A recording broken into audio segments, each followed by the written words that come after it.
on the air tonight with the extreme heat in this country turning deadly, with millions of people under alerts. Another death in a national park because of how hot it is. The brutal conditions, park rangers say, led to this. We've also got Russia news overseas, the growing mystery of where the man accused of leading a revolt against Vladimir Putin is right now. The very different answers you'll get on that question depending who you ask. Then the FDA's new approval of a key drug could mean a breakthrough against the devastating disease that is Alzheimer's, the pricey catch for millions in this country who suffer from it. And the latest celebrity to get caught up in that FTX crypto scandal, well, it's Taylor Swift. The new details we're learning about a sponsorship deal gone south. And Meta's new Twitter clone, Threads. Are you on it yet? Are you threading? I am. They're going gangbusters already, signing up tens of millions of people in just its first day. But now there's a new report detailing the possible legal threat against Mark Zuckerberg and his company. We've got the details later in the show. Hey, I'm Hallie, and tonight we now know the heat that is affecting millions of us in this country has turned deadly, with one person found dead in his car in Death Valley National Park in California. It is one of the hottest places on Earth. This week alone, temperatures were up above 125 degrees. We've seen at least 3 reports of people dying in national parks since the start of summer, with officials blaming this heat wave that is just unrelenting. You've got 20 million of us in this country under alerts for extreme heat, with the world baking, right, for the third day in a row, recording the hottest temperatures ever, like ever on this planet. In this country, you've got the Southwest, Florida, the Northeast, all getting hit hard, setting records with no relief in sight. The weather is getting scary in some other ways, too. Look at this. 6 million people are looking at severe storms with the potential for winds close to hurricane strength, a lot of hail, even some tornadoes possible. And if you're thinking where you are, hey, it's not that stormy, it's not that hot, you could still be one of the 24 million Americans dealing with really bad air quality. There are alerts for that up and down the East Coast yet again today, including in New York. I want to go to our team covering this, including NBC's Priscilla Thompson, who is live for us in Houston. Meteorologist Bill Cairns is also standing by. We have seen so many headlines, Priscilla, about how deadly this heat has become, especially in the country's national parks. Talk us through what we're seeing and hearing.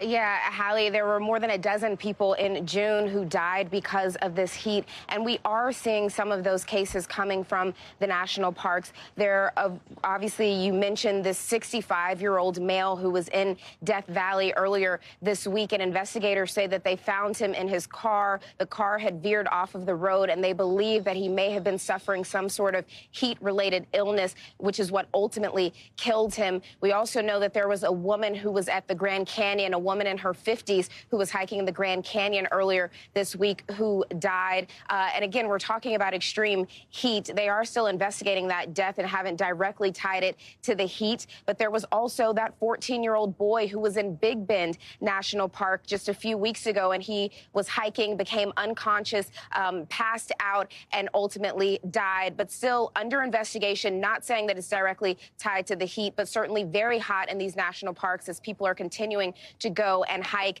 And we did reach out to the National Park Service to ask why the parks are open during this extreme heat, but we did not hear back from them. Hallie? It's always hot in summer, Priscilla. You know this. You know what it's like in the summer in Houston, in Texas. But this summer is different, right? Like, this feels different. Yeah, it does feel different. And now we are getting some quantifiable numbers about that difference, especially as it relates to the global temperature average, with us hitting a new world record for the hottest day on Earth. We first broke that record on Monday, whenever it was 62.6 degrees. And then we broke it again on Tuesday when it was 62.9 degrees. And we hit that 62.9 again on Wednesday. And important to note, you know, 60 may not sound like a very high temperature, but we're talking about half the world it's winter in half the world right now, and still for us to see that high of temperatures, it's very concerning to climate scientists who feel like we are really pushing our ecosystems to new bounds here. Hallie?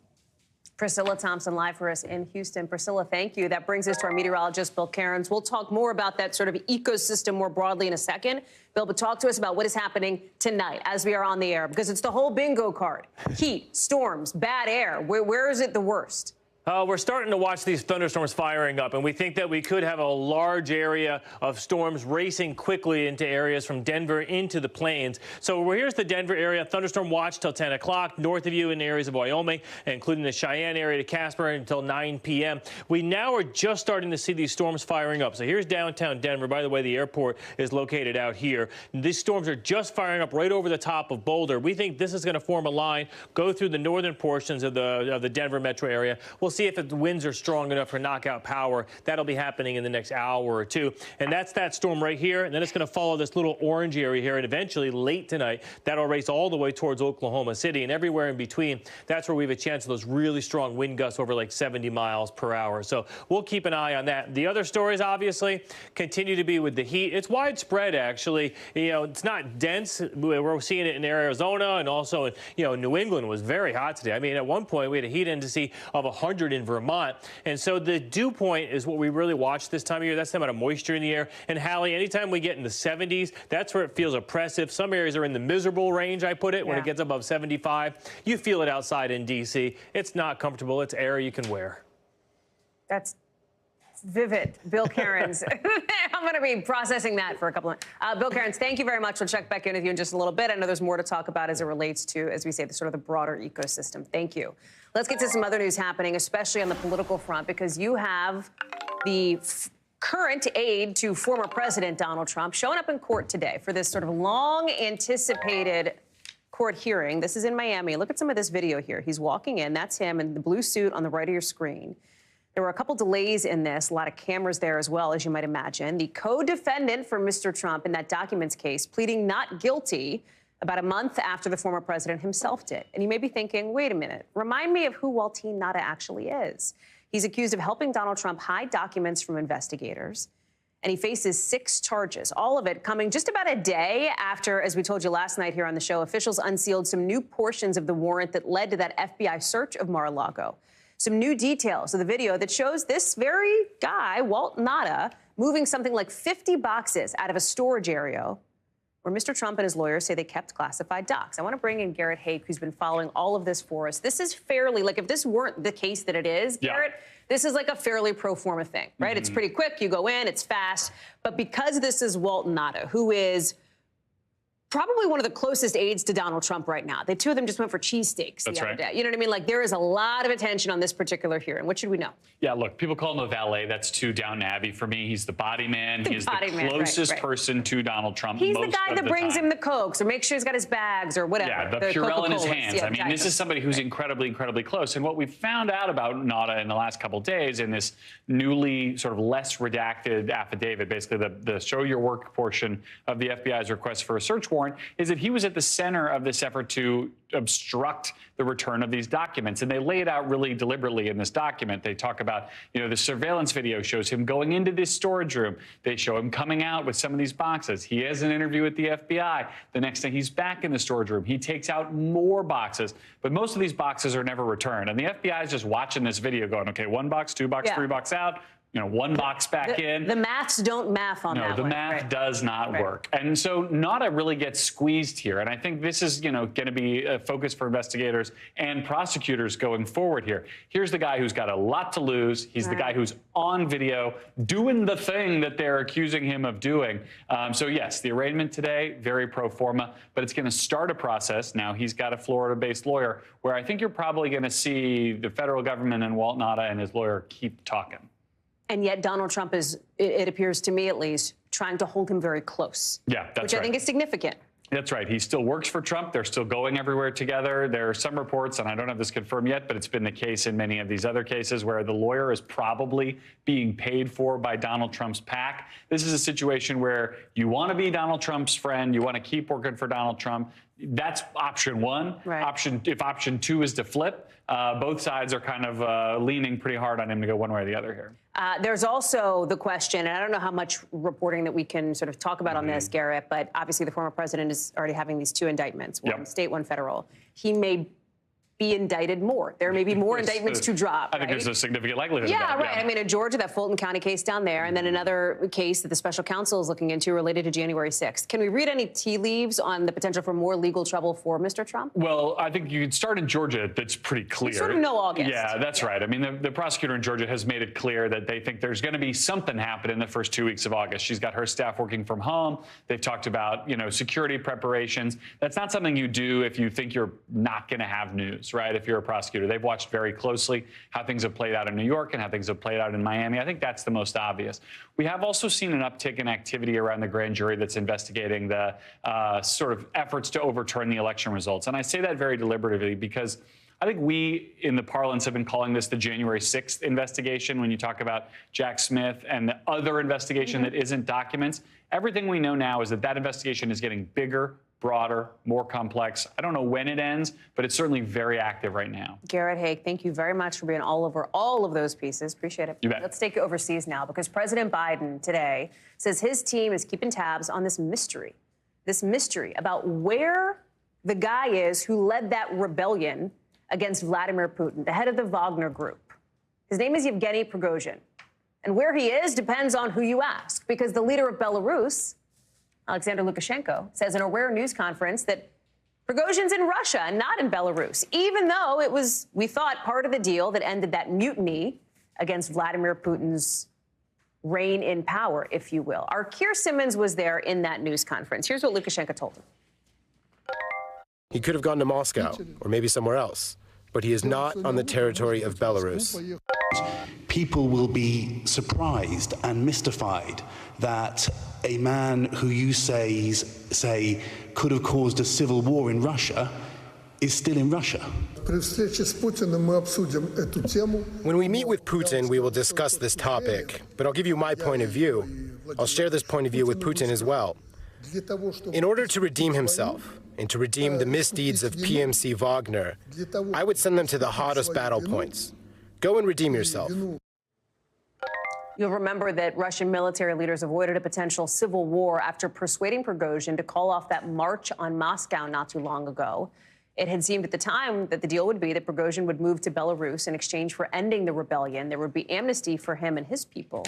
He has not been seen publicly since, and it's not clear whether him still being in Russia could violate that deal. Nothing from the Kremlin on this so far, and NBC News can't independently verify any of the claims being made for the obvious reasons. Keir Simmons is joining us now. Give us a sense, Keir. You're there. You're in that news conference, highly anticipated. One of the only international journalists in the world who came sort of face-to-face with Lukashenko at this really pivotal moment. Can you talk us through that and about how we should be thinking about the whereabouts of Yevgeny Prigozhin? Normally, an American audience, I think, probably might not care so much about where he is. We care a lot right now. Yeah, that's right, isn't it? It's very surprising, unusual, I suppose, for this Russian guy, this mercenary, to get so much attention. But he is so important. And I think you're right to describe it as pivotal because, it's not long ago, like less than 2 weeks ago, that we heard President Lukashenko, the autocratic leader of Belarus here, saying that Prigozhin could come here to Belarus and that he wouldn't be investigated by Russia and that he'd managed to do a deal. And there he is now saying, well, what I would do with Prigozhin is send him to the worst possible place on the front line with his Wagner fighters and see if he can redeem himself that way. I mean, it's absolutely jaw-dropping, the turnaround there. And I think what it indicates is Lukashenko distancing himself from Prigozhin.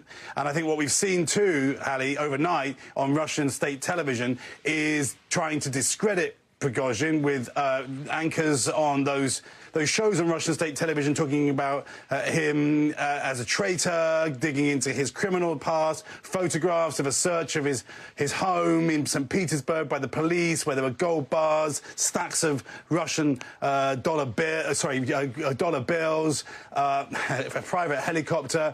I think it all indicates that Prigozhin's future is as uncertain as it's ever been. He's not here in Belarus, according to Lukashenko. He's in Russia. What does that mean for him? There are many, many questions here. What does that mean for him? What does it mean for the rest of the Wagner group here, right? These mercenaries, essentially, who seem to be loyal to Prigozhin. And all of it speaking here to something that you've talked about a lot on this show in particular, which is the idea that to surmise that there's some grand master plan, that this is all part of some chess game, is probably an overassumption. Yeah, I think that's right. And it's interesting, one thing Lukashenko said today was that here in Belarus, there were Russian military transport planes ready to go to take troops back to Moscow to defend Moscow on that day of the mutiny. I think what may have happened is Putin phones Lukashenko and says, you're going to send some troops, aren't you? And Lukashenko says, well, let me try and see if I can fix this. And that just gives you a picture of how things unfolded and how unpredictable they are. And we've talked about many times, Hallie, how unpredictable things are. And I think they still are. And what we heard today just underscores that. I mean, I said to Lukashenko today in this news conference, it's just very difficult for us all to kind of get our heads around. Take a listen. Right. All is forgiven. Is that what we're saying? Putin told us directly about that. His money, his belongings, and so on were returned to him, and his weapons, I think. I know this is the case. Everything was returned to him. Just remember, Hallie, that this is Prigozhin. This is a man that Putin couldn't even say his name when he made addresses to his nation in the past days. So it is incredibly difficult to know what has happened. We've got a bit of a clue, but also what's going to happen. Can you at all, Keir, pull back the curtain to the degree that you can, and I don't know, about what it was like to be in that news conference today, what it was like to be one of the only international journalists there at all? Yeah. Listen, you're dealing with a guy who has been the leader of Belarus for a long time, longer than President Putin has led Russia, and he will say things as autocrats do, like, I don't really enjoy this role, but I have to do it for my country. The question continues to be with, and he talked about it in this news conference, continues to be with leaders like that. Who is the successor? How does that succession happen? And how much insecurity does it cause in a country? That's one of the questions for someone like Lukashenko. He says it himself. Keir Simmons, live for us tonight in Belarus. Keir, it is always good to have you. Thank you so much for being with us. Appreciate it. Let's bring it back home here to the U.S. because tonight we are just hearing from New Jersey's governor on those 2 firefighters confirmed dead after being trapped fighting a fire on a cargo ship in Newark, New Jersey. Listen. This tragedy is a painful reminder of the dangers our firefighters face and their remarkable courage. While details are still emerging, it is clear that once again, our firefighters rose to the occasion as they rushed into the unknown. The firefighters were identified as Augie Akabu, who was working to become a captain. He was 45 years old, and Wayne Brooks, who was 49. The people on his block called him Bear. Both were natives of the city of Newark. You can see the fire here, smoke. Look at that. Look how big that is, right? You got the smoke billowing up from the ship. The heat was apparently so intense that firefighters were initially pushed back out of the area. Several rescue companies had to come in to help. Ron Allen is joining us now. The biggest flames are out, Ron, but this fire is still going. Bring us up to speed. It seems to be still smoldering. There's a steady stream of water on it from the fire departments, but the ship is sitting there, and we see puffs of black smoke coming from it. And now this happened not quite, 9:30 last night or so was the first call, so we're getting almost to 24 hours later. Yes, a very intense fire on a very, very hot night. So it was a very difficult environment for firefighters. And this community is taking it very hard to have lost 2 men who were both natives of Newark. A small, close-knit fire department. The mayor was out there all night, the fire chief, everybody we've talked to who knew these individuals feels the loss. Here's a firefighter we spoke to who stopped by, who works across town, but he wanted to come here and pay his respects. Take a listen. It's very emotional. I know these guys pretty well. On overtime, I do work with them, and you couldn't ask for any better individuals. You find them, and it's hard to see them go this way. So there were a number of people bringing flowers, food from local restaurants, trying to help the guys out. And as every now and again, as you can hear behind me, there's a fire truck that goes by, which is something of a tribute to the guys inside. Hallie? Ron Allen, obviously we can hear it live for us there in Newark, New Jersey, as people are honoring the lives of those firefighters lost. Ron Allen, thank you so much for being there. Let's take you out to Iowa now, because in just a couple of hours from now, you've got the wife of the governor of Florida, Casey DeSantis, set to step into what you could call the future First Lady spotlight, potentially, she hopes, as another political spouse moves to take a bigger role than she has before. You've got DeSantis here kicking off her first solo campaign event there in Iowa, stepping into what's expected to be a bigger than usual role for her, as there are many in the DeSantis orbit who say she is really one of the most important political forces in her husband's life, a big player in that political operation. She is not the only political spouse making headlines today. You had Karen Pence, the former second lady, on stage with her husband at an event, taking some questions, which we haven't seen from her since her husband launched his campaign last month. NBC's Dasha Burns joins me now. So, Dasha, what is the expectation from somebody like Casey DeSantis now that she's kind of stepping out here on her own? Well, look, there have been a lot of narratives swirling around the role that Casey is playing on the campaign trail, Hallie. But here's what I can tell you from what I've seen firsthand following this candidate and his spouse. She is absolutely being used as the not-so-secret weapon here. She has the charisma, the personality, and the story that are not necessarily the governor's strong suits. Look, she is a breast cancer survivor. She tells the funny stories about the kids drawing on the walls of the governor's mansion. And she has a very aggressive way of delivering the same message that he does on the issues of wokeness that they've been talking about, those culture war issues, the parents' choice issues. And they often use their parenting and their own examples of their young children as examples of how they plan to lead for the kids of their voters as well. I want you to take a listen to Casey DeSantis talking about this initiative that she's going to be launching later on this evening, Mamas for DeSantis. Listen.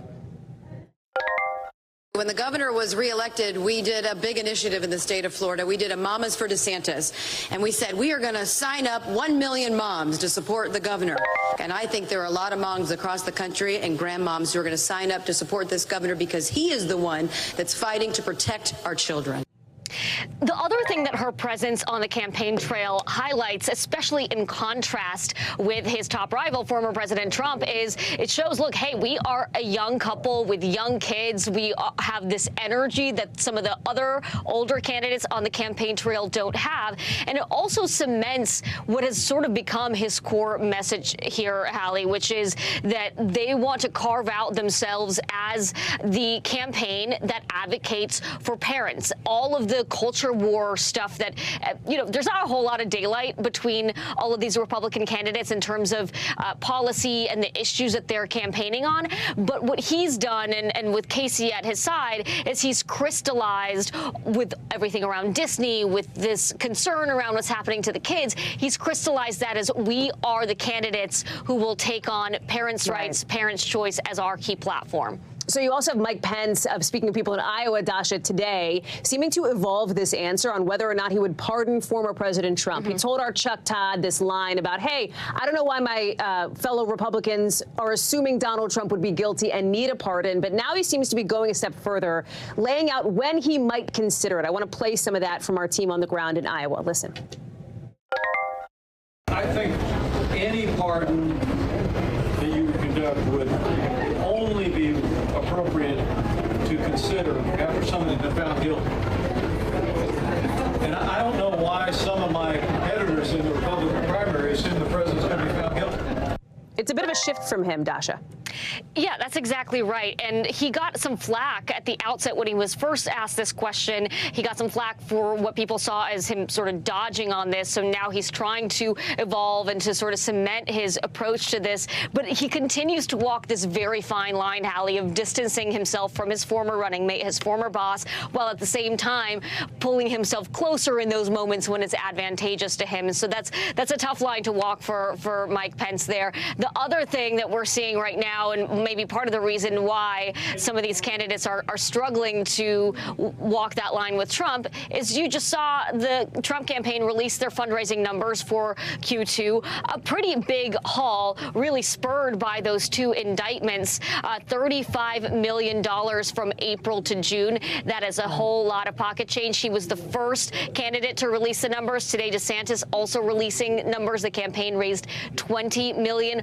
Also a significant number here. Those two going tit for tat with numbers. Of course, Trump still leading in the polls. DeSantis working hard to catch up, Hallie. Dasha Burns, thank you so much. Coming up, there's a good chance the water coming out of your tap could be contaminated with so-called forever chemicals, we're learning today. So what can you do about it? Plus, what the company behind the Titan sub is saying about its future operations. Coming up.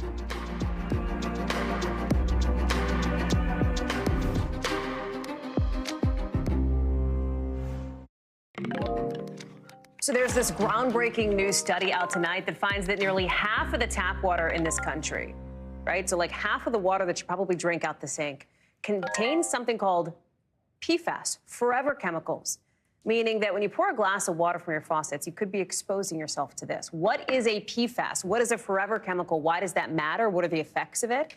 Well, you see it here. The potential when you're exposed to high levels of it for things like increased specific certain kinds of cancers, higher cholesterol levels. There might be some infant birth weight connections there, too.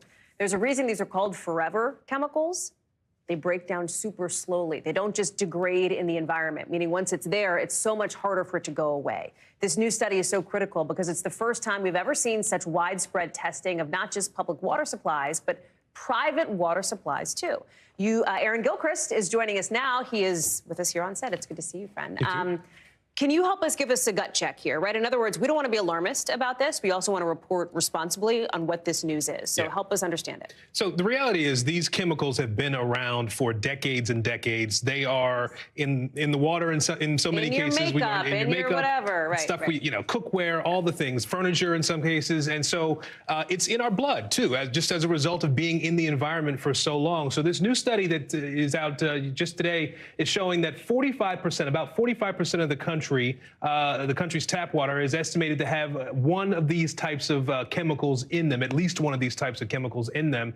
And the EPA has said that there's a maximum level that they think is safe for these chemicals to be present in the water. And this study showed, as it looked at water supplies from different places all around the country, that these chemicals are in the water, and they're in some cases higher levels than what the EPA thinks is safe. So the question is the water safe to drink? Nobody is saying that people should not drink the water that comes out of the tap at this point, whether it's coming from a utility system or coming from the well that's on your property. But they want folks to have this information, to be more informed, and to be able to make better decisions about what level of risk of exposure they're willing to take as a result of what we are learning is in the water. But there's also, the study shows a divide between who's exposed more likely and who's not. Yeah, they looked at 700 plus sites to sample this water, and what they found was that rural areas were about 25% likely to have water that has these PFAS in them. Urban areas, much more likely, 75%, and that includes places where there are factories and companies, businesses that are dumping waste into different sites, into our water supply. And so that's a part of what they want, what the USGS, the U.S. Geological Survey, wants people to be thinking about when it comes to these chemicals. Know where it's coming from, and also consider filters. They want people to think about putting filters on their faucets that would filter out some of these chemicals, not all. I have to think about where we're sitting, Aaron. We can look out our window and literally see the U.S. Capitol building. Mm-hmm. I know that there have been calls for Congress to do more, to regulate this, to try to get a handle on this with laws in this country. Where does that stand? We talked to the Environmental Working Group, and they're saying that Congress has been silent, in essence, on this. The EPA has started looking at some more regulations to reduce the number of PFAS that are in the water that we drink. 10 states in particular have said, you know what, we're going to start making rules to cut back on the levels. You can see mostly in the Northeast is where these regulations are at this point. And the Biden administration is putting more money toward this. But the Environmental Working Group says, you know what, we also need to be looking at the companies that are putting out these chemicals. The government isn't doing enough, they say, to make sure that those chemicals are not coming out into our water supply. It's super interesting. Aaron Gilchrist, thank you for putting it into context and into perspective for us. Really appreciate it. Good to see you. Let's get you over to the 5 things our team thinks you should know about tonight. Number 1, you know the company OceanGate, the company that ran that Titan sub that imploded? They are now suspending all of its exploration, all of its commercial operations after that deadly implosion killed 5 people, all 5 people who were on board. The Coast Guard says that it is likely they recovered some human remains from the wreckage. Officials telling the AP that the Marine Board of Investigations is looking into what happened and will probably hold a public hearing at some point. Number 2, multiple officials say that little bag of cocaine found in the White House was found in a cubby right near the West Executive entrance. So that's not the formal West Wing lobby, as was previously reported. That is also a spot, though, that a lot of people come in and out of. So if you're looking at the building, think about the right side of the West Wing. That's where the West Exec entrance is. You go in, it's like a little kind of vestibule. There's sort of mini lockers there. You can put your stuff in, your cell phone, your wallet, whatever. Investigators think that this investigation into whose cocaine it is or where the cocaine came from could be substantially more in progress by Monday, but they say it's unlikely they'll ever be able to figure out who actually left it behind. Number 3, officials say an Alaska Airlines flight was diverted after a passenger threatened the plane's safety. This plane was going from Atlanta to Seattle, but had to make an emergency landing in Spokane. The airport there had to shut down temporarily while that passenger was taken off and taken into custody. Number 4, TikTok, launching what it calls a social music streaming service starting in Brazil and Indonesia. It's going to let users share and download tracks that you hear on TikTok. So those viral little chunks of sound, they can be yours now. No word yet on when this service will launch here in the U.S. Number 5, remember the tourist who did this really ridiculously silly thing, carved names into the Colosseum? Well, he's now apologizing. He says he didn't know how old it was. He was caught on video putting, what he's writing there is Ivan plus Hallie 23. He says he didn't learn how ancient the Colosseum was until after this video went viral, creating outrage worldwide. It's like 2,000 years old. When we come back, some new details on Taylor Swift's ties to that failed crypto exchange, FTX. What apparently went down with their deal? Plus, if you see one of these guys on a beach, look at this, hands off. I'll tell you what it is and what to do if you see one. Next.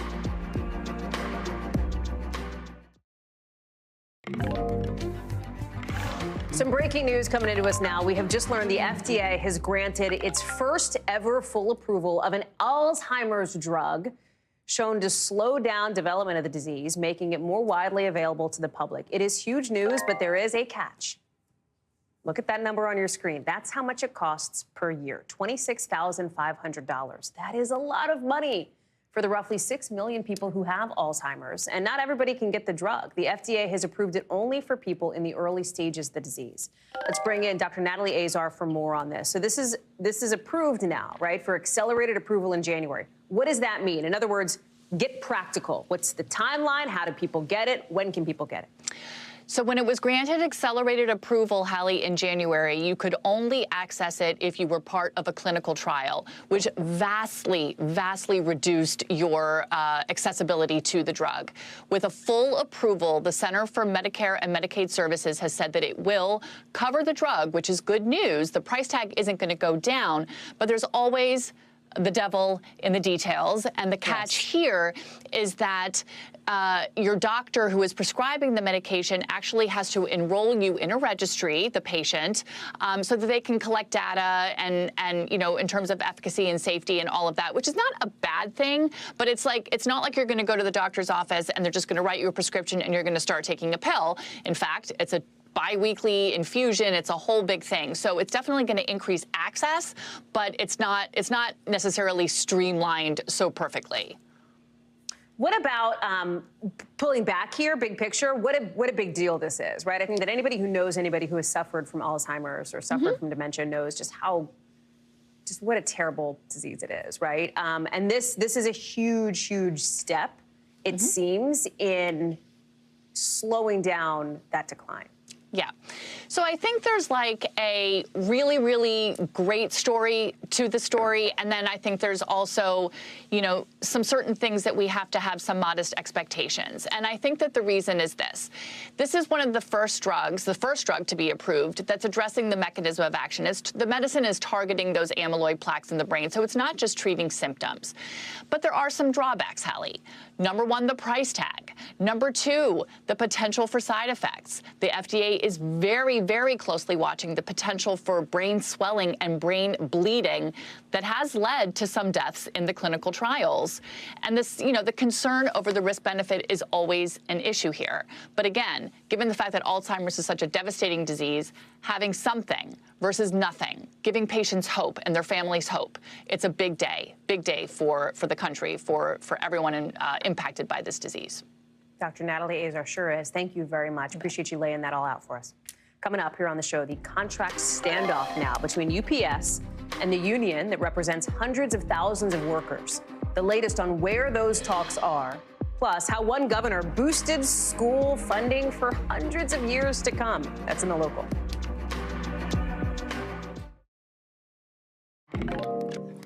Florida police tonight are looking for leads on who's responsible for killing a 7-year-old boy in a fight that happened over a jet ski.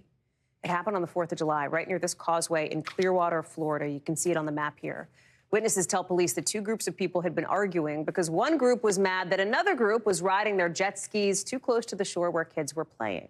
That's when police say shots were fired. The boy's grandfather apparently grabbed him and pulled him into a nearby truck, but a bullet ended up hitting the grandfather and killing that little boy. This is another shooting that happened over the course of that 4th of July holiday, with more than 50 people in all killed by gun violence across the country on Independence Day alone, according to the Gun Violence Archive.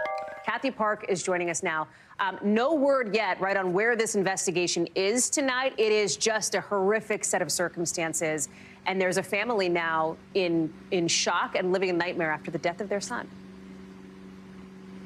Yeah, Hallie, good evening. Yeah, this is a tragedy, and it happened on a day that the nation is celebrating on July 4th. And based on what authorities are sharing right now, they are saying there were two separate groups on July 4th. They were by a boat ramp around 8:30 on the Independence Day. And essentially, one group got mad at the other for getting too close to the shore and to the kids.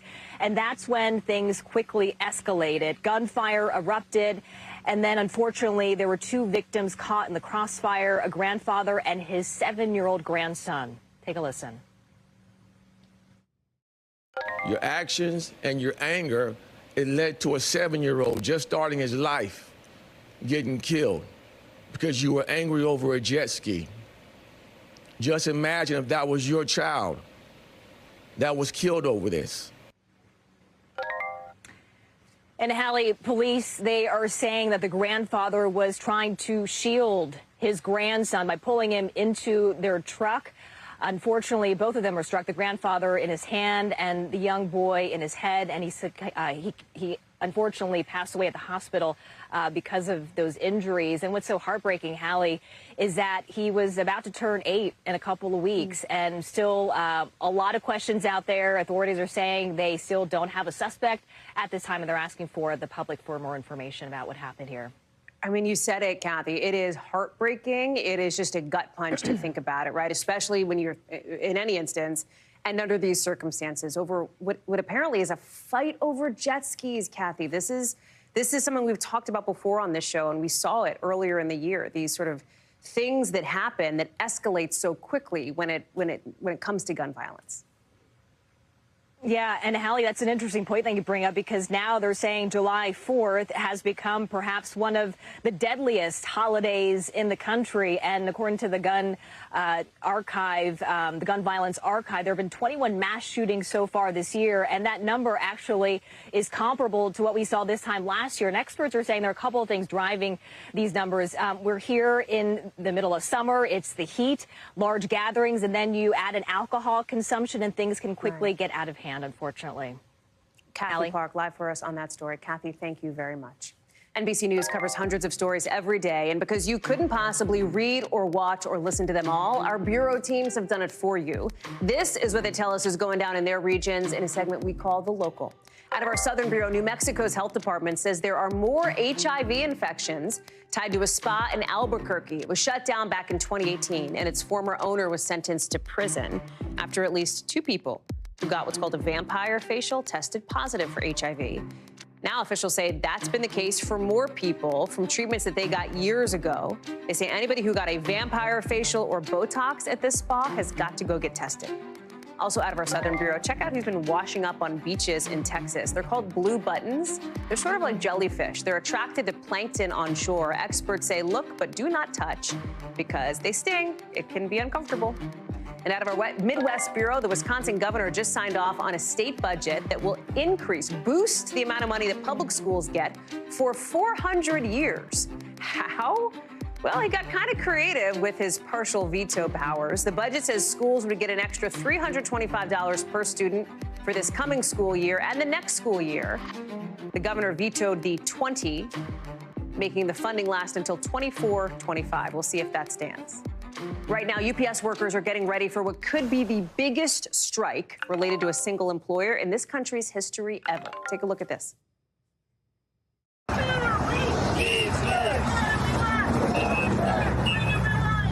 Okay, so those workers are not actually striking yet, but they are already practicing. Yes, practicing. After negotiations between the union, representing hundreds of thousands of employees, and UPS seem to have fallen apart in just the last 24 hours. As it stands, there are no more talks scheduled. And every day that goes by is another day closer to the end of the current contract, meaning that a huge potential strike could happen in the next few weeks. That would be a hot mess for a lot of stuff that you probably care about, like how you get packages. And even more broadly, the supply chain in this country, the economy. Noah Pransky is at the big board to break it down for us. Implications here, Noah, they are huge, potentially. We're talking about the world's largest courier company. And in fact, the breakdown happens kind of overnight on July 4th. They were doing a marathon session all the first half of this week, broke down in the middle of the night, two sides walk away from the table. We are looking at potentially strike preparations. You saw them on the video there. We're told they're going into high gear, largest single employer strike in U.S. history, as you mentioned, July 31st, the key date that everybody is watching. Now, why does this matter? Because the company is so big. They're the 37th largest company of any kind in America, $100 billion in annual revenue, 24 million packages delivered every day, and with 400,000 employees, almost all of them unionized, they are the single largest unionized workforce in the entire country. Why aren't they seeing, like, what's the issue? In other words, like, what are the sticking points in these talks that are, in fact, not apparently happening right now? Yeah, the good news is they're still talking, but this is what's kind of still at loggerheads. Wages. UPS says they're already the best in the business when it comes to paying their employees, but their profits have tripled 3 times over since the beginning of the pandemic. Employees want a bigger cut. They're arguing over how many full-time jobs. Of course, full-time jobs have better benefits. And also issues with the trucks. Now, workers already got AC in their trucks a few weeks ago, if you remember that story. But there are cameras in the trucks, too, and the workers want those out. The company says they need them for efficiency purposes and safety purposes. How this affects you, it trickles down in a lot of ways. Of course, we're not just talking luxury items. We're talking about food for some Americans, medications getting delivered by UPS. And this could go on for more than just a few days. 26 years ago, 1997, there was a 15-day strike. It had $1 billion in today's dollars worth of disruptions. UPS doesn't want that. We're also talking about other companies that could feel an impact here. If supplies shift over to USPS or FedEx, that could overwhelm the supply chain, which we know still is not back to full speed since the pandemic. A lot of implications. That's why we're watching that July 31st deadline so closely. Right. Just a few weeks away. Noah Pransky, good to see you. Thank you. Still to come here on the show, the new legal threat from Twitter after millions of people joined Threads. Could this be Twitter's unraveling?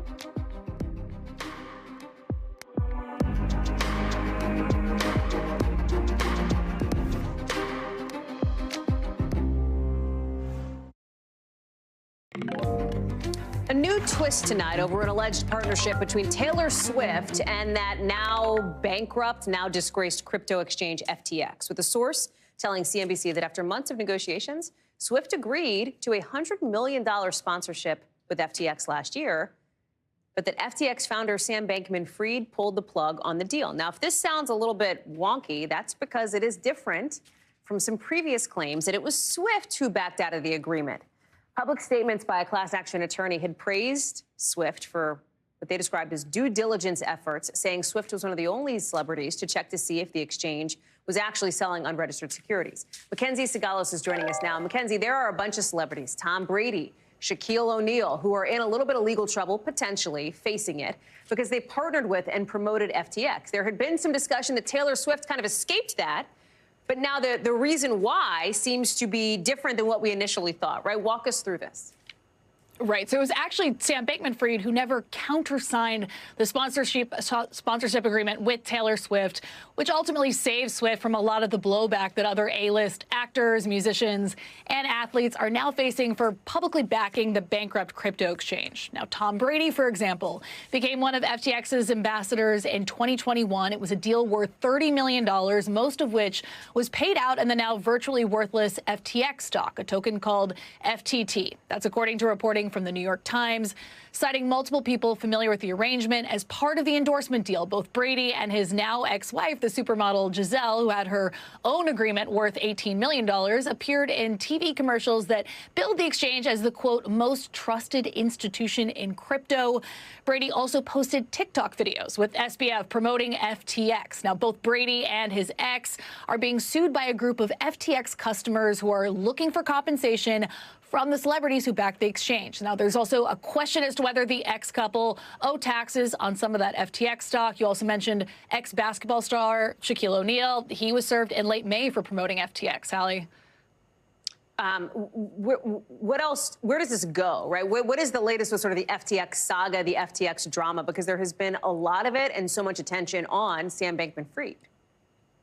Yeah, no, it's a great question. So this is playing out in a couple different ways. In terms of the bankruptcy of the exchange FTX, you have a group of lawyers who represent the creditors who are still looking to gain access to their funds that have been frozen on the exchange as they track down billions of dollars worth of lost funds. So there's what's going on in bankruptcy court, and then you've got criminal charges against Sam Bankman-Fried and others connected to the exchange. So we're seeing that play out in a different courtroom, you know. And finally, you have all these civil lawsuits. You've got the the SEC and the CFTC also coming after FTX, all in the larger spirit of trying to make customers whole who were defrauded here. Mackenzie Sigalos, thank you very much. Lots of interesting threads to pull on that. Appreciate it. Speaking of threads, truly no pun intended, there's some new news coming into us because Twitter tonight is apparently threatening to sue Meta over the launch of that new app, Threads. Semaphore first reported this, look at this here, saying that Twitter is accusing Meta of poaching former employees to create what is basically Meta's version of Twitter called Threads. Elon Musk, in just the last hour, tweeting on Twitter that competition is fine. He says cheating is not. But a spokesperson for Meta is firing back, saying nobody on the Threads engineering team is a former Twitter employee. That is just not a thing.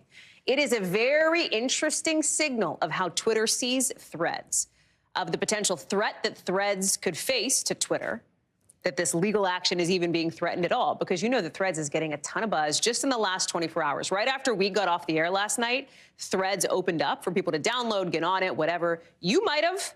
I mean, I did. 30 million of my closest friends did, too. Signed up so far. It's linked to your Instagram account. And a lot like Twitter, you can just scroll through to see what people are threading. But there's a lot that Threads does not have that Twitter does. There's no direct messaging, for example, no hashtags, no trending topic. There's no edit function, which has some people wondering, okay, is this a Twitter killer or not? Steve Patterson is joining us now. We don't know if it's a Twitter killer or not, right? But let's start with what Elon Musk thinks it could be, because you don't threaten legal action if you're not worried about something. I mean, that made it, I'm like overstating it, but it's an interesting signal here. Talk us through it. Yeah, clearly there is some threat. And when you have, you know, something that is this hot, that this many people are talking about, that is a direct competitor in a time in which, let's face it, Twitter is kind of in troubled waters, I think there is a reason why Elon Musk is bringing up his rival, especially right now. And so I think we're starting to see some of that play out. I don't know how this is going to end up necessarily, but we see how it starts, much like the possible build physical fight between Musk and Zuckerberg. This is kind of scrapping already back and forth online. Already we're starting to see messages back and forth. Elon Musk posted on Twitter, he said it is infinitely preferable to be attacked by strangers on Twitter than indulge in false happiness of the hide the pain Instagram. Already sort of shots being fired as Threads is now underway, Hallie. I don't know how you feel about it, though. I mean, well, I was just laughing at Mark Zuckerberg. His first tweet in like 12 years, 10 years was him, like the Spider-Man meme. I'm on it. I think, listen, it's right now, it's 24 hours in. It's like kind of a fun, wacky, it reminds me of like early chaos Twitter days, like just like I'm following everybody, I'm talking to everybody, like it's fun, it's chill. Already, like the brands, the corporations are starting to get involved with it, right? Like, I don't know, what's your sense of it? We had something like 30 million people, Mark Zuckerberg says, who signed up in like the first, I think, 12 to 15 hours alone.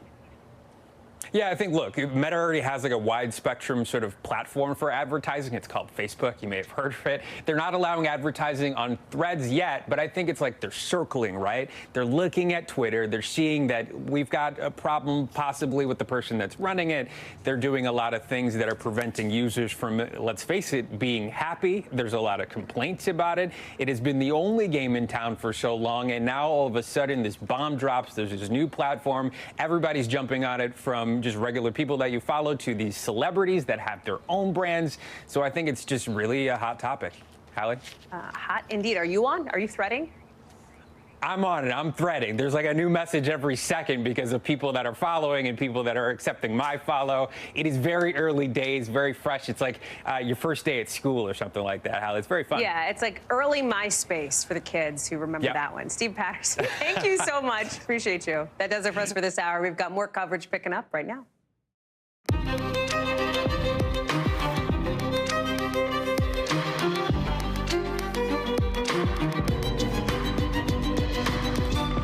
We are coming on the air tonight with the extreme heat in this country turning deadly. Millions of Americans under heat alerts. And now another death in a national park. We'll talk about the brutal conditions so many are facing in just a minute.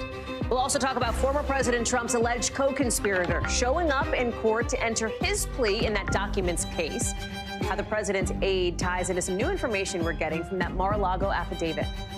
Then we'll take it to Iowa, where it's not the candidates stepping out tonight, but their wives taking more of the spotlight. How political spouses of two top 2024 candidates are trying to make their marks on the trail. Then a new study out today is pointing to some kind of potentially concerning things about your tap water, the chemicals that may be in them, and what you can do about it. We're also learning more about more holiday violence tonight, how a fight over a jet ski ended with a 7-year-old boy killed. We've got the latest on that investigation later on in the show. Hey, I'm Hallie, and tonight we now know the heat that is affecting millions of people in this country has become deadly. A man was found dead in his car in California's Death Valley National Park. It's one of the hottest places on Earth. Temperatures up and over 125 degrees there this week. That's one of at least 3 reports of people dying in national parks since the start of the summer, with this unrelenting heat wave to blame. Right now, you've got 20 million people in this country under alerts for extreme heat, with, for the 3rd day in a row, the hottest temperatures ever on this planet. Like, we broke a record earlier in the week, we broke a record the day before, we broke a record yesterday. It's as hot as it's ever been. In this country, it's the Southwest, Florida, and the Northeast that are getting hit particularly hard by the heat. Lots of records there, no relief in sight, and the weather's getting scary in other ways. If you look at this map here, you can see where 6 million people are looking at severe storms, the possibility of hail, maybe even some tornadoes. And if you're thinking, hey, where I am, it's not that hot, it's not that stormy, how's your air quality? Because 24 million Americans are still dealing with really bad air right now, with alerts up and down the East Coast. You can see them, including in New York. I want to get to our team covering this. NBC's Emily Aketa is in New Jersey for us. Meteorologist Bill Cairns is also standing by at the maps. Emily, talk us through it, because this heat is not just dangerous, it can be deadly. And we've especially seen that at some of the country's national parks. Tell us more about what we're seeing across the country. Yeah, absolutely, Hallie. I mean, you probably can notice the sweat dripping down my brow here, and that's nothing compared to what people are experiencing out on the West Coast and in some of those national parks. I really think we should underscore the point, as you pointed out. At one point this week in Death Valley National Park, temperatures reached a boiling 126 degrees, just absolutely scorching temperatures that appear to have led to a string of recent deaths we've seen in national parks, largely experiencing triple-digit temperatures. I say appear because some of them are still under investigation. But what we're learning right now from the National Park Service in terms of this death on Monday, a man was discovered in his car in Death Valley National Park, windows rolled down in the morning around 10 a.m. And they say his car, it hadn't crashed and the air conditioning was not working, leading them to believe that this was a heat-related death. And we are now starting to see some of those scorching temperatures from the Southwest, from the South, creep into the Northeast. Potential records, they're approaching potential records in places like Syracuse, New York, even Caribou, Maine, as we continue to see this heat wave really expand its grip on parts of the country, Hallie. Emily, there's also the air quality issue, including near where you are there in northern New Jersey, right? Put into context that it is not the apocalyptic scenes that we saw a few weeks ago, but it's not awesome, especially if you have asthma or any kind of issues like that. Yeah, Hallie, we've been covering this for the past couple of weeks, and we've been talking about how when you are breathing in that poor air quality, you can see it manifest physically in a number of different ways. Itchy eyes, fatigue. You can breathe those particulates into your lungs, exacerbate underlying symptoms like asthma, for instance. But mounting studies show it's not just the physical link. There could be a mental health link as well, poor mental health as well. We're learning from new studies. Right now, today in the New York City area, we saw some unhealthy levels, particularly for people with underlying conditions. Yesterday, we saw unhealthy levels for a broader population as well. One other thing I just want to briefly add, Hallie, is, you look at cities like New York City, Chicago, Cincinnati. There's a growing list of cities that are experiencing record levels for worst air quality this summer. Today, it's a result of the ozone levels, the ground level ozone, which is a mixture of the sunlight with pollution. But we could still see the smoke from Canada continue to funnel in. Canada's wildfire season, Hallie, expected to go on for several more months. Emily Aketa live for us there in Weehawken. Emily, thank you much. Let's bring in Bill Cairns now, who is at the maps. It is now the full buffet of terribleness, right? The bad air that Emily's talking about, the heat, the storms. There's now a ground delay in Denver, according to the FAA, especially with some people maybe getting delayed home from their holiday vacations here. Talk us through it. The two airports with the most significant delays are Houston because of thunderstorms and Denver because of thunderstorms. That's the time of year it is. Late afternoon, evening, you schedule a flight in the summer, you're crossing your fingers, you're rolling the dice because, it doesn't take much to get big delays just from a thunderstorm. So we have two watches, one in Wyoming and one covering a good chunk of Colorado. We have been watching some strong storms in and around the Denver area, not over the downtown. One was over Boulder. The airport's located right out here, and you can see a little red icon here. There was a weak, what we either call a landspout tornado with that. Didn't do any damage or anything, but it was reported. And now we're just going to watch these storms heading away from Denver, so that's good for you. Other areas of concern tonight, it will go from Denver into areas of northern Oklahoma eventually. And as far as the heat goes, it continues to be kind of widespread. I'd say now is more typical. Last week was atypical. I think next week is going to get even hotter in a lot of southern areas. You're not going to like that in Texas once again.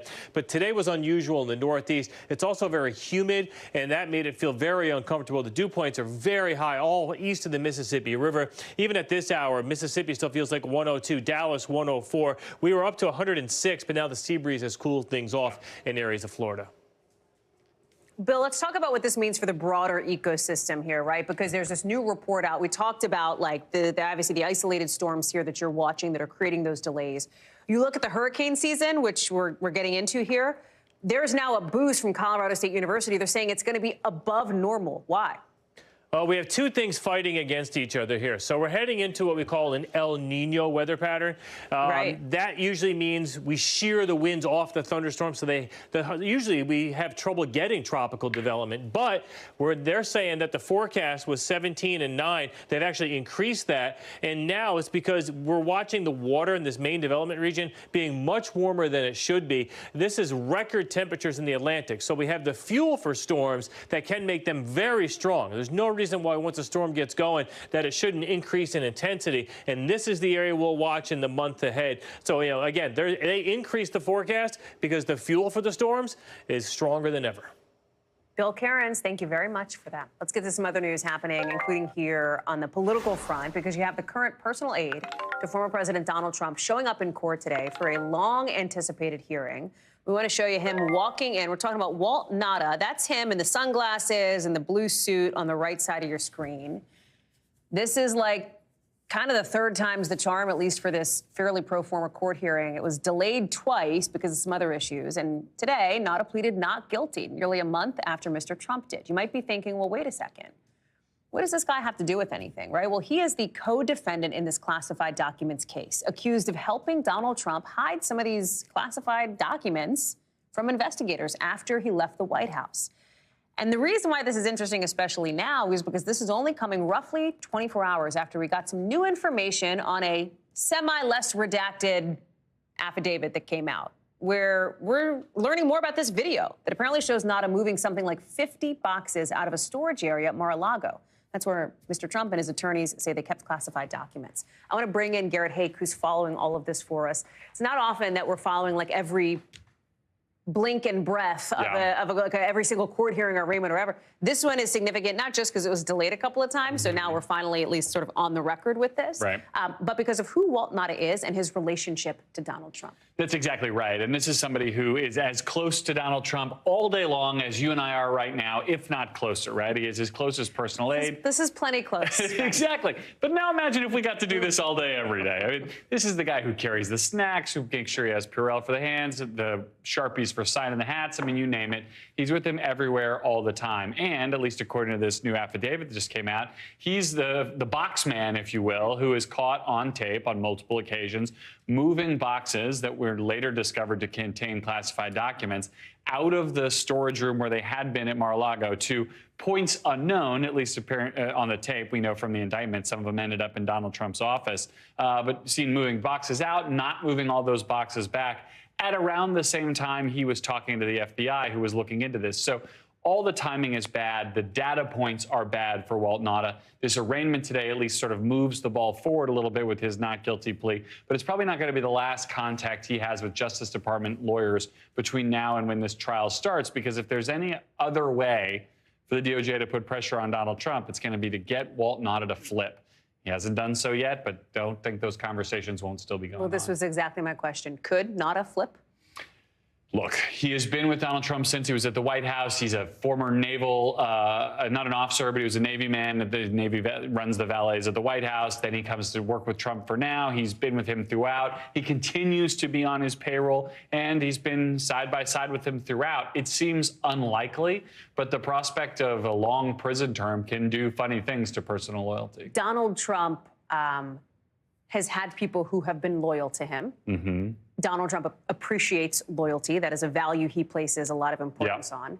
There are also those formerly in Donald Trump's orbit who were loyal to him, who have not seen that always reciprocated. I mean, that's to me the overlay for so much of this, is there's no guarantee in his orbit. That's right. Loyalty tends to be a one-way street with Donald Trump, at least to a certain point, although, you know, it can sometimes go both ways, right? He has pardoned Roger Stone, for example, someone who was intensely loyal to him for a long time. But he also famously fell out with Michael Cohen, who's probably, to me, the closest analog to Nauta. I mean, Nauta started as a valet, as a body man. Cohen started as a lawyer, but both of them served similar functions to some degree, this idea of a fixer, a gopher, a person who you trust to get stuff done.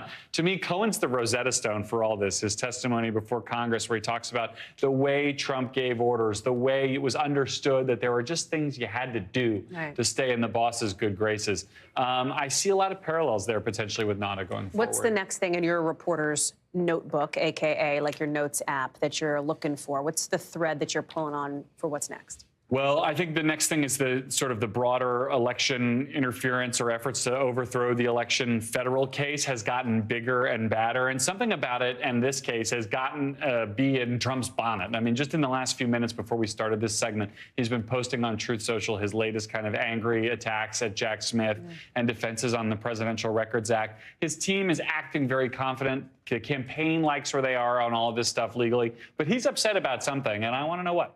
Garrett Haake, when you find out, let us know. I'll be back. Appreciate you. Overseas now, the Biden administration, like a lot of the world, is keeping a very close eye on the Wagner group right now, as so many people are asking the question, where is its leader? Where is Yevgeny Prigozhin? Where is the guy who led that rebellion against Vladimir Putin in that march against Moscow? Well, depends who you ask, because the leader of Belarus, you see him here, Alexander Lukashenko, held a rare news conference today and said that Prigozhin, the mercenary head, is not in Belarus. He's in Russia, even though everybody thought that part of the deal that ended the rebellion was that Prigozhin would basically get exiled to Belarus. NBC News was there for that moment because our Keir Simmons is one of the only international journalists who was in the room. Listen. He could have gone to Moscow or maybe somewhere else, but he is not on the territory of Belarus. People will be surprised and mystified that a man who you say could have caused a civil war in Russia is still in Russia. When we meet with Putin, we will discuss this topic, but I'll give you my point of view. I'll share this point of view with Putin as well. In order to redeem himself and to redeem the misdeeds of PMC Wagner, I would send them to the hottest battle points. Go and redeem yourself. You remember that Russian leaders avoided the possibility of a civil war, basically, after persuading Prigozhin to call off his armed march on Moscow not too long ago. And the deal would be, okay, Prigozhin, go to Belarus, go there, end this rebellion, but go there, you'll get amnesty, your people will get amnesty too, these mercenary troops that you lead. Nobody's seen Prigozhin publicly since, and it's not clear whether him being in Russia would violate that deal. We don't know anything about it. The Kremlin's not talking about it. NBC cannot independently verify these claims for the obvious reasons. Kira Simmons is live for us in Belarus and is joining us now. I think the biggest tea leaf that people are trying to read here is not just what happened to Yevgeny Prigozhin, where is he, but what does it mean for the strength of Vladimir Putin and for the rest of those Wagner soldiers that Prigozhin leads? Yeah, and you have to read between the lines, I think, when you listen to Alexander Lukashenko, who's an autocrat described by some as the last dictator in Europe. Interesting to hear him today, Hallie, talk about that. They tried to agree something with the Wagner fighters to be here in Belarus, but they couldn't come to an agreement. Interesting to ask yourself, did the Kremlin look at the idea of Prigozhin, this mercenary leader who led this mutiny, being here in Belarus, able to do what he wanted to do? Did they look at that and think that's a bad idea? Did Prigozhin look at it and think, that's just not quite for me? What exactly has happened here? We don't know. What we know is that Lukashenko seems to have distanced himself today from Prigozhin, said, OK, actually, he's in Russia. He's a free man, but he may not come here, or his fighters, his Wagner fighters, may not come here to Belarus at any time. It is as much of a mystery, honestly, as it was yesterday when we spoke, Hallie, except that today we know a little bit more, or we think we know a little bit more, or maybe we know something but don't know much about what happens next. The mystery got twistier, is what it seems like to me, right? Like another twist in this whole thing. What's so interesting, one of the things is like how Lukashenko has become this kind of central figure in a surprising way. He apparently helped broker this deal. There was the whole back and forth, as you talked about. Prigozhin was in Belarus. He's not. How does Lukashenko play into this? Because I think until now, I think a lot of people knew and understood Belarus as kind of a staging area for Russia in its invasion of Ukraine. Yeah, well, that's a lot of very good questions right there. Look, I mean, at the end of the day, I think Lukashenko will have himself looked at the idea of having Wagner here and Prigozhin here and wondered whether or not that would work for him. We certainly spoke to people out on the streets here who said, yeah, we don't like the idea. We don't like the idea of Wagner being here. And maybe not surprising, since Prigozhin, you know, led this mutiny in Russia, and now was this prospect of him being here in Belarus. Take a listen to a little more of what Lukashenko had to tell us today at the news conference. I didn't ask for more time. I said that it can't be allowed to become an armed conflict. And before squashing them, as I put it, we should talk to him. That was at 11, maybe quarter to 11 in the morning. At 10, we saw Putin's address. At 10:10, I spoke to Putin. And at around 11, I had my first conversation with Prigozhin. This is accurate. That's his description of what happened on the day of the mutiny. And I think you can hear from that, Hallie, the way that they were kind of making it up as they go along. I suspect that's still happening, though things have changed a lot. President Putin looks a little stronger. Maybe Prigozhin looks a little weaker. Before I let you go, Keir, I just think it's so interesting whenever we have you in these moments. Can you pull back the curtain? You've done a lot of these sort of news conferences with leaders in that region. I think of you, you know, face-to-face with Putin. I think of you in this moment with Lukashenko. What's that like? How can we understand that? You go into a palace, there's marble-lined walls to meet an autocrat with everyone sitting around. I think he likes the optics of sitting around the table with international journalists. In the end, he says the kind of things that autocrats say. Like, for example, I don't know how I move on from this, talks about the job as a burden. That's a problem for autocrats. You could argue it's also a problem for President Putin, Hallie. Keir Simmons, live for us in Belarus. So glad to have you there, Keir. Thank you very much for your great reporting. Listen, we've got some breaking news coming into us in just the last hour or so. Significant on the medical front, as the FDA is granting its very first ever full approval of an Alzheimer drug shown to slow down the disease. This makes it more widely available to people. So you might be thinking, okay, big news. There is also a big catch here. That is the price. It costs something like $26,500 a year. That is a lot of money for the roughly 6 million people who have Alzheimer's, and not everybody can get the drug. Right now, the FDA has approved it only for people with the early stages of the disease. I want to bring in Dr. Natalie Azar for more on this. What does it mean, Dr. Natalie? How should we be thinking about this? Because it feels like a significant milestone, but for the many people in this country with loved ones suffering from Alzheimer's, is this a silver bullet? No, I mean, I would say that we can be very excited and very enthusiastic about this news, but I think it needs to be tempered with the reality of the fact that this is a medicine that is very, very costly. Your doctor who prescribes it needs to participate in a data collection system that was established by the federal government, to continue to monitor the efficacy as well as, the safety and risks associated with the medicine, which are definitely there. The medicine can cause some swelling and even some dangerous brain bleeding. And as you mentioned, it's only available or will only be available for individuals who have early Alzheimer's disease. So we're talking about, a small percentage of the 6 million people in this country, Hallie, who are affected by this disease. Practically, when could people get their hands on it? And financially, how feasible is it? So, infusion centers and hospitals and doctors' offices have been preparing for this moment. In January, when it was granted this accelerated approval, you could only access the drug if you were part of a clinical trial. Now, of course, the availability is going to be increased. The problem, though, Hallie, is going to be access, because in rural areas, et cetera, where infusion centers, are not as numerous as they are, let's say, here in New York City, it's going to be harder to access the drug. In terms of pricing, there's been no discussion yet, although I know Bernie Sanders has been, strongly advocating for a significant price cut of the $26,500 a year that it's currently being, ticketed at. The Center for Medicare and Medicaid Services says that it will cover the medication if your doctor is participating in this registry. People will probably start to be able to get it as soon as probably this week, next week. Wow. Dr. Natalie Azar, thank you very much for the perspective and for the reality check on that. Appreciate it. The world of politics now to Iowa, where Casey DeSantis, in just the next hour, is set to step into the, she hopes, future First Lady spotlight, taking on a bigger role in her husband's campaign, and so is another political spouse. Let's start with Casey DeSantis. It's her first solo campaign event there in Iowa. Mamas for DeSantis, it's called, as Casey DeSantis is considered to be a pretty big player in her husband's political orbit. She is somebody who has been active, who has been involved, according to people in his orbit. She's also fronting a new ad. Listen. We must protect parents' rights and the innocence of our children. We must restore sanity in our society.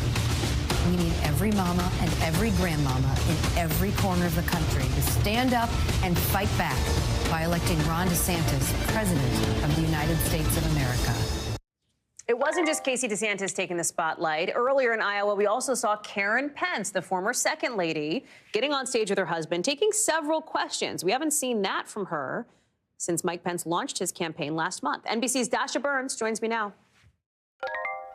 So, Dasha, what is the expectation from somebody like Casey DeSantis now that she's kind of stepping out here on her own?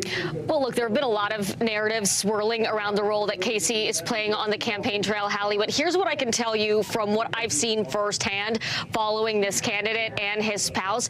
She is absolutely being used as the not-so-secret weapon here. She has the charisma, the personality, and the story that are not necessarily the governor's strong suits. Look, she is a breast cancer survivor. She tells the funny stories about the kids drawing on the walls of the governor's mansion. And she has a very aggressive way of delivering the same message that he does on the issues of wokeness that they've been talking about, those culture war issues, the parents' choice issues. And they often use their parenting and their own examples of their young children as examples of how they plan to lead for the kids of their voters as well. I want you to take a listen to Casey DeSantis talking about this initiative that she's going to be launching later on this evening, Mamas for DeSantis. Listen.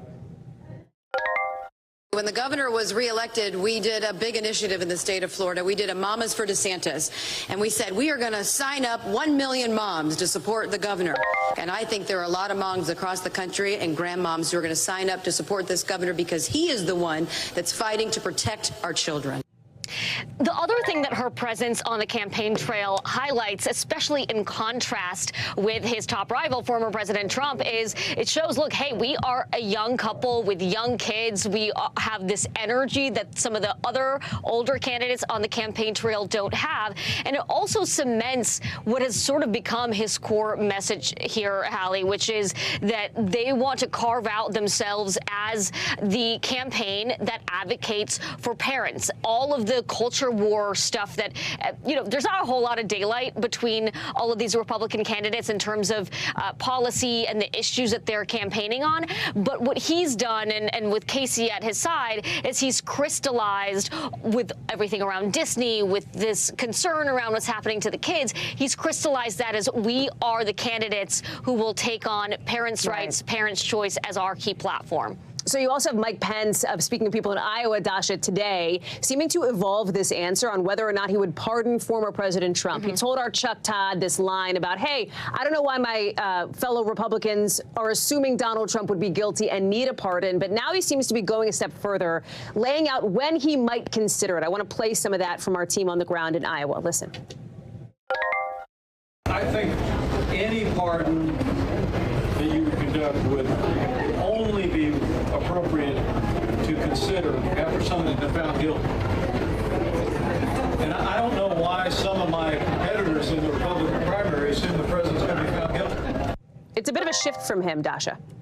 Yeah, that's exactly right. And he got some flack at the outset when he was first asked this question. He got some flack for what people saw as him sort of dodging on this. So now he's trying to evolve and to sort of cement his approach to this. But he continues to walk this very fine line, Hallie, of distancing himself from his former running mate, his former boss, while at the same time pulling himself closer in those moments when it's advantageous to him. And so that's a tough line to walk for Mike Pence there. The other thing that we're seeing right now, and maybe part of the reason why some of these candidates are struggling to walk that line with Trump, is you just saw the Trump campaign release their fundraising numbers for Q2. A pretty big haul, really spurred by those two indictments, $35 million from April to June. That is a whole lot of pocket change. He was the first candidate to release the numbers. Today, DeSantis also releasing numbers. The campaign raised $20 million. Also a significant number here, those two going tit for tat with numbers. Of course, Trump still leading in the polls. DeSantis working hard to catch up, Hallie. Dasha Burns, thank you so much. We have some other news into us tonight. Britney Spears, in just the last couple of minutes, speaking out after allegedly, she says, being slapped by the security guard of the NBA's top draft pick. We'll get to that in a second. Plus, officials say a Texas teen who reportedly went missing for 8 years was never actually missing, how they say his family deceived them.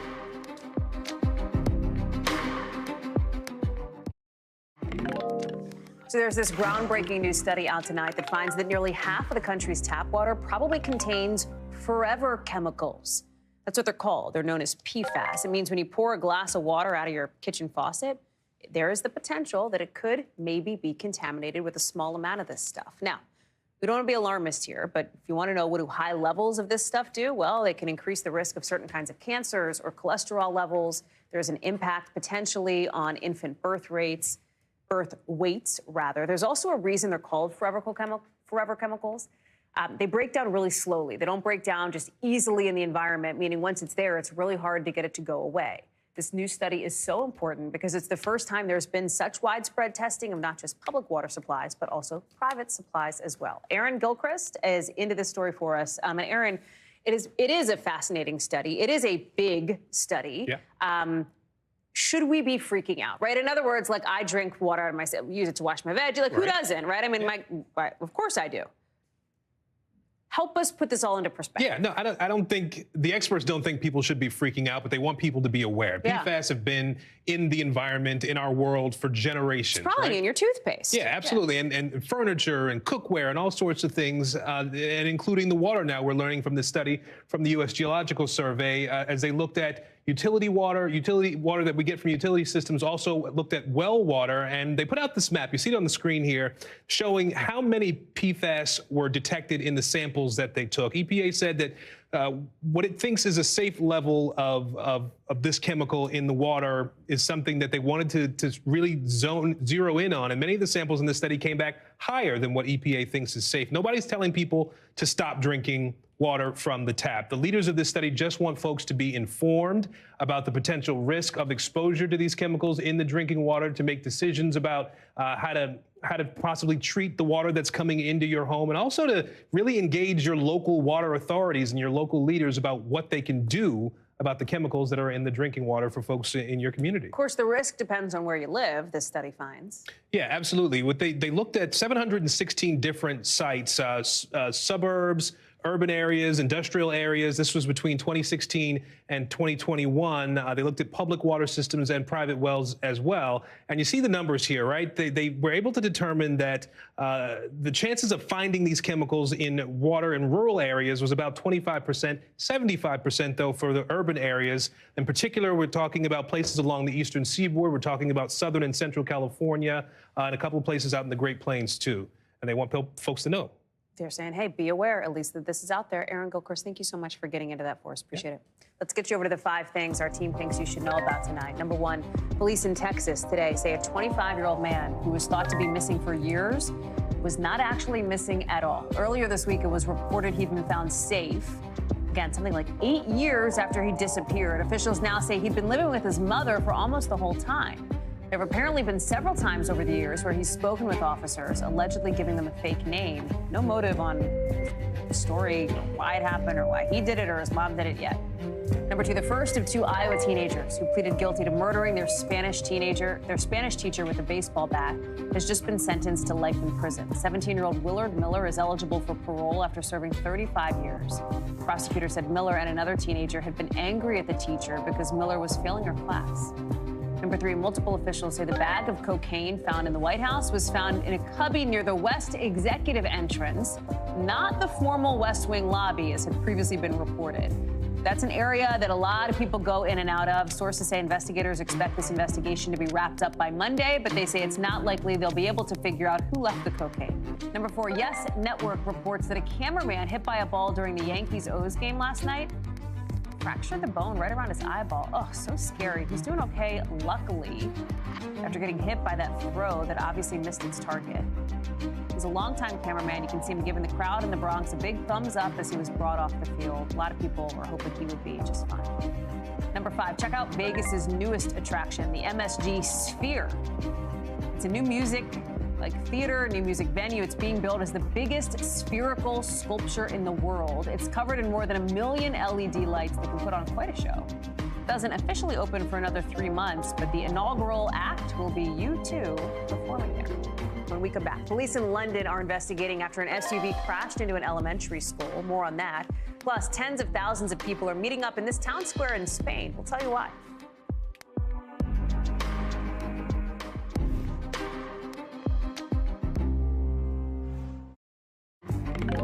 We are getting new video just into us from our WNBC chopper showing that cargo ship fire in Newark, New Jersey at the port there, it is still burning. Look at this. You can see it from above. It is a huge fire, and it is deadly, with New Jersey's governor confirming 2 firefighters are dead after getting trapped trying to put these flames out. Listen. This tragedy is a painful reminder of the dangers our firefighters face and their remarkable courage. While details are still emerging, it is clear that once again, our firefighters rose to the occasion as they rushed into the unknown. The firefighters identified as Augie Akabu, who was working to become a captain. He was 45 years old. Wayne Brooks was 49. The people on his block called him Bear. Both were natives of Newark. And you can see some other angles of this fire, too. It was so intense, apparently. The heat was so strong. The firefighters were initially pushed back out of the area. Several rescue companies had to come in to help. Ron Allen is joining us now from the port. It seems incredible that this thing is still burning even now, with so many people in the area mourning the loss of those 2 lives on board. Well, there were 1,200 vehicles, more than 100 containers. There is a lot to burn on that vessel. And as you can see, it's enclosed, and it's still burning down there at the dock. And they're trying to keep water on it, but it's unclear when the fire is going to go out.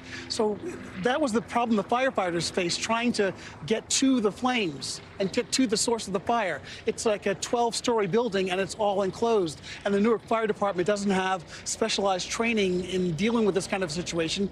It's an urban community where they deal with buildings and businesses, not ships. And that was a big problem for them, which is why a number of surrounding departments, actually fire departments from across the state, came to help. Hundreds of firefighters came as reinforcements.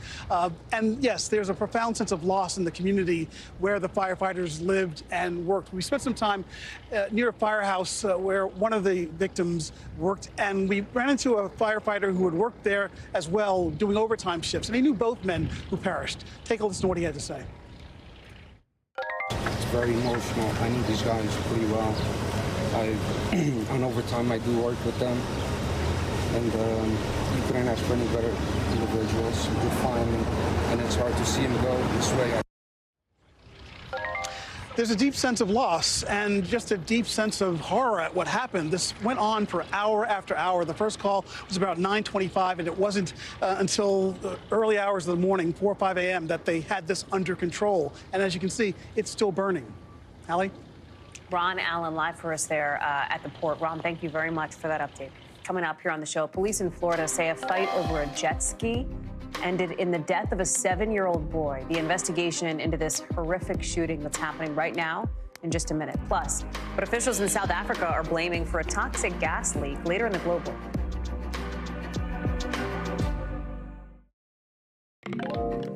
Tampa police want people's help finding whoever's responsible for killing a 7-year-old boy during a fight over jet skis. It's horrific. It happened on the 4th of July near this causeway in eastern Florida. Witnesses tell police 2 groups of people were arguing because one group was mad that the other had been riding their jet skis too close to shore where kids were playing. Shots were fired. Police say the boy's grandfather tried to get him out of the way by pulling him into a nearby truck. That's when the little boy was hit by a bullet, hit in the head, and died at the hospital. The grandfather telling one of our NBC News affiliates this type of violence is not supposed to happen to babies. It is not. It is not supposed to happen to children, to anyone. It's yet another shooting over the deadly 4th of July weekend. More than 50 people killed by guns across the country on Independence Day alone, according to the Gun Violence Archive.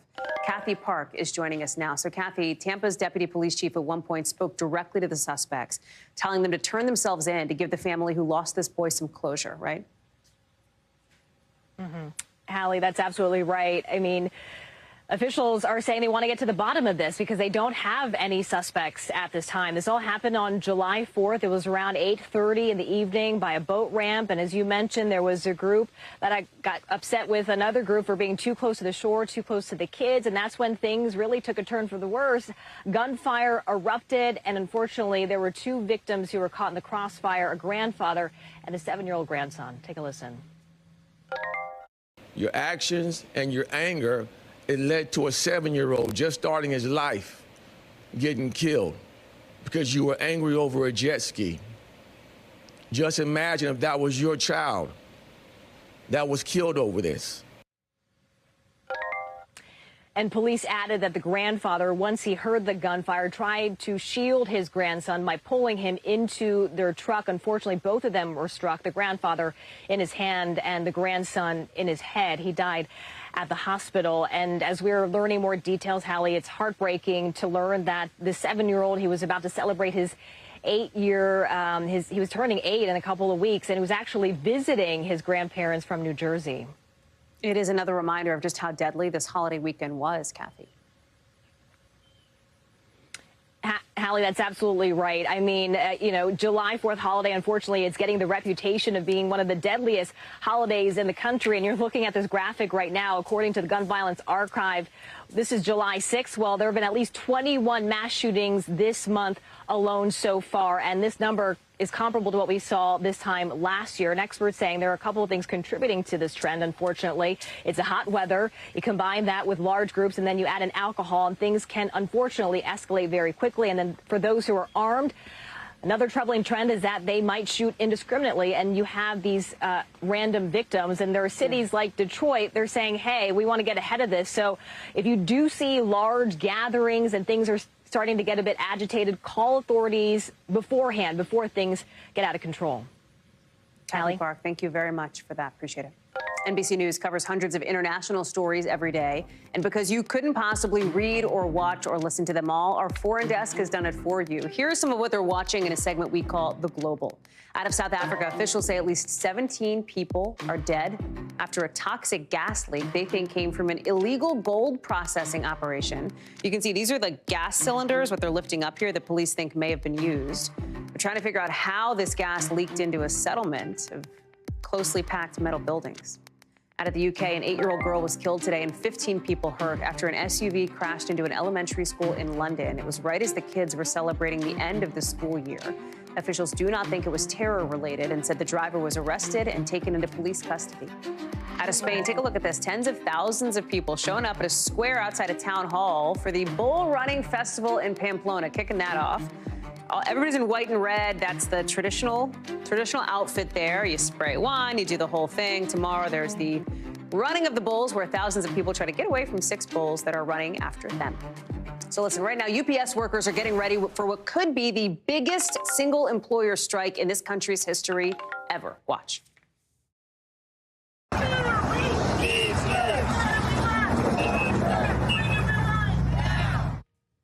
Those workers are not actually striking yet. It looks like it. They are just practicing after negotiations between the union and the company fell apart in just the last 24 hours. Every day that goes by is another day closer to the end of the contract currently, which means that a potentially humongous strike could start in the next few weeks. Noah Pransky is at the big board to break it all down for us. Implications here, Noah, they are huge, potentially. We're talking about the world's largest courier company. And in fact, the breakdown happened kind of overnight on July 4th. They were doing a marathon session all the first half of this week, broke down in the middle of the night, 2 sides walk away from the table. We are looking at potentially strike preparations. You saw them on the video there. We're told they're going into high gear, largest single employer strike in U.S. history, as you mentioned, July 31st, the key date that everybody is watching. Now, why does this matter? Because the company is so big. They're the 37th largest company of any kind in America, $100 billion in annual revenue, 24 million packages delivered every day, and with 400,000 employees, almost all of them unionized, they are the single largest unionized workforce in the entire country. Why aren't they seeing, like, what's the issue? In other words, like, what are the sticking points in these talks that are, in fact, not apparently happening right now? Yeah, the good news is they're still talking, but this is what's kind of still at loggerheads. Wages. UPS says they're already the best in the business when it comes to paying their employees, but their profits have tripled 3 times over since the beginning of the pandemic. Employees want a bigger cut.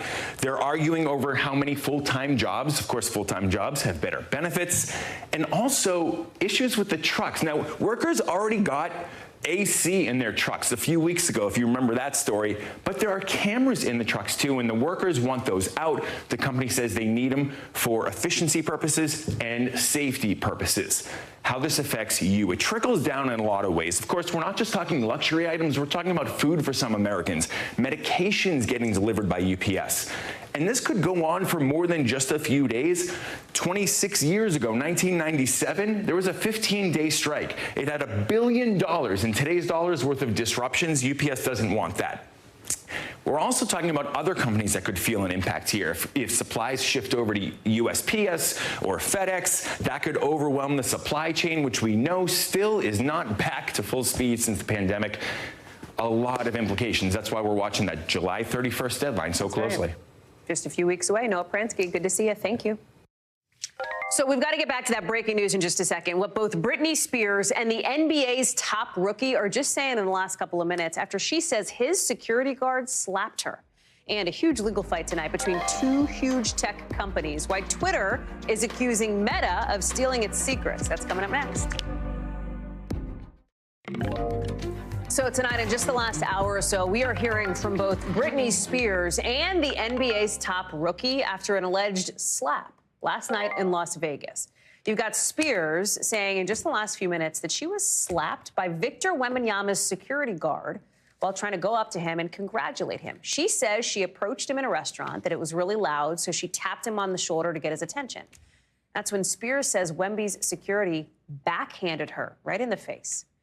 We're also hearing from Wemby himself. He's speaking with reporters just a couple of minutes ago, according to some video posted by ESPN's NBA reporter. Wemby says he was walking through a crowd when somebody grabbed him from behind. He says it was not a shoulder tap. He says security pushed that person away. He doesn't know how much force was used, and he kept walking, only finding out much later that it was Britney Spears. We will get back to this story with more in just a moment, but of course, a story that has caught a lot of people's attentions with reports all surfacing tonight. More on that a little bit later in the show. We've also got to get to some other developing news because Twitter is threatening to sue Meta tonight over the launch of its app, Threads. Semaphore first reported it, saying that Twitter is accusing Meta of poaching former employees to create Threads, which is kind of Meta's version of Twitter. In just the last hour, Elon Musk is tweeting, "Competition is fine, cheating is not." The spokesperson for Meta says nobody on the Threads engineering team is a former Twitter employee. That's just not a thing. You may have heard of Threads in the last 24 hours. You, in fact, may have joined Threads because a lot of people have. 30 million people so far, at least as of this morning. The thing only launched like right after the show ended last night. It's linked to your Instagram account, and just like Twitter, you can kind of scroll through. You can see what exactly people are threading. They're still working on some features, apparently, because there's a lot that Threads does not have that Twitter does, like DMs, like a hashtag or trending topics, like a way to edit threads once you post them. There's the question now, right? Is this a Twitter killer or not? Steve Patterson is joining us now. And even the threat of a potential lawsuit against Meta seems to me, Steve, to signal that Twitter is a little bit concerned about what Threads could do to its business. Yeah, if Twitter wasn't concerned at all, they would just ignore what was happening. But clearly they're not. There is some sort of threat, and Elon Musk is the one that has been responding to it. I think they're worried for a few reasons. One, yeah, 30 million people is a lot, and 2 billion is a lot, and that's the user base of Meta. When you look across their platforms, they already have that so built in. It is so easy to sign up for Threads. Hallie, I don't know if you have, but it was just like less than 30 seconds. I signed into Instagram. I'm like, I want to be on Threads. They're like, use your account. I'm like, okay. And then I'm on. And then I'm following the same people that I'm following on Instagram. Those people are following me. And bam, right there. And then the third thing I think about this, that like this has over anything else that's been a challenger to Twitter, is the timing. Twitter, I think for a lot of people, in a lot of people's eyes, is on fire. You have somebody that has taken over, that has done a lot of things that a lot of people don't agree with, like putting content and putting platforms behind paywalls or limiting the amount of views on something that is supposed to be social. And so for those reasons, I think we're seeing a lot of celebrities come over. We're seeing a lot of advertisers start to say, oh, wait a minute, maybe we should start thinking about this platform instead of Twitter. All of that, I think, has been built into this ongoing fight between Musk and Zuckerberg. I think no better way to see it than the alleged physical fight that could now happen. But this is really playing out in these digital spaces. It is the share for this thing with me and you and everybody back home to try to get that sort of market space and mind share. And I think they're taking a big chunk out, at least in the opening hours today. It really does have that new car smell. It sure does have that new car smell. It's got the fun vibes, at least right now, where it's like, let's all be chill and talk to each other and like not be, you know, like negative yet and da-da-da-da. Like the question is that sustainable? What is interesting about Threads, as compared to some other Twitter competitors, is like the built-in audience that Meta had with migrating people from Instagram. There's other, I think of Blue Sky, for example, a fraction of the user base that Meta already had access to there. There's an interesting business piece to this. Yeah, Blue Sky, Mastodon, all of those are like seemingly great, but the process to get there sometimes involves wait lists. You're talking about, a fraction of the user base. This is just so easy, so fresh. And I think for a lot of people, at least in these opening days, it's kind of a lot of fun to be like the new kid at school, you know? So I think that's what we're seeing, and we'll see if they can hold on to it. For your first thread, did you write, is this thing on? I'm not that cliche, Hallie. My first thread might be this post between us. It might be this exchange. I'm going to post it on there and say, I'm threading about threading about threading. You're so meta, Steve Patterson. So terrible meta. pun on that. Hey, I appreciate you, friend. Thank you. I will follow you on the thread thing. Yeah. Let's get back to some of that breaking news that we talked about, both Britney Spears and, of course, that top rookie in the NBA, the back and forth there. Maggie Vespa is following the story. Maggie, full disclosure, we had you up. Your shot went down like 3 minutes ago. We scrambled a bit, so let me just make sure people are up to speed. I assume you've been listening for 5 minutes, but if not, basically Britney Spears came out and said, hey, she got backhanded by a security guard for Victor Wembanyama, who people say is like maybe the next LeBron, like mega super NBA star rookie.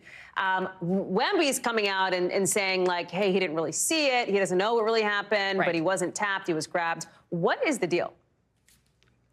So it feels like the curveball that happened with our live shot kind of mirrors the chaos of this story, right? I mean, those statements really coming out, the video clip with Wembanyama and Britney Spears' statement coming out just in the last hour or so. And by the way, this all happened last night. So both of these major stars, these world-class athletes, entertainers, are coming out and talking about this already while the investigation Las Vegas PD says is ongoing. So we'll start with Spears' statement. That just came out literally within the last half an hour or so. And what's key about this is that she has a very distinct kind of take on what happened. She says she saw Wembanyama. She recognized him in the restaurant of her hotel. She says, I simply tapped him on the shoulder. His security then, she wrote, backhanded me in the face without looking back in front of a crowd, nearly knocking me down and causing my glasses. And then she just has off my face. She added, I was swarmed by a group of at least 20 fans earlier in the night, adding her security didn't hit anyone. It's worth noting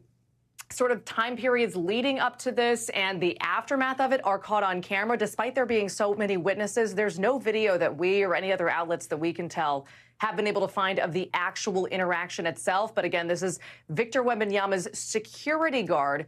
We're not naming at this point because police has yet to name him, who is accused of kind of having this potential slap with Spears in some way. At least that's her account, Hallie, as you said. Maggie Vespa, thank you very much for that. I'm sure there'll be more to come on that one over the days to come. Appreciate it. And appreciate all of you for watching this hour and the one before it.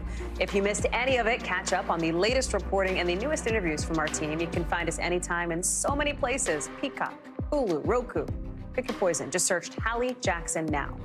Top Story picks up our coverage as we speak. See you tomorrow. Thanks for watching our YouTube channel. Follow today's top stories and breaking news by downloading the NBC News app.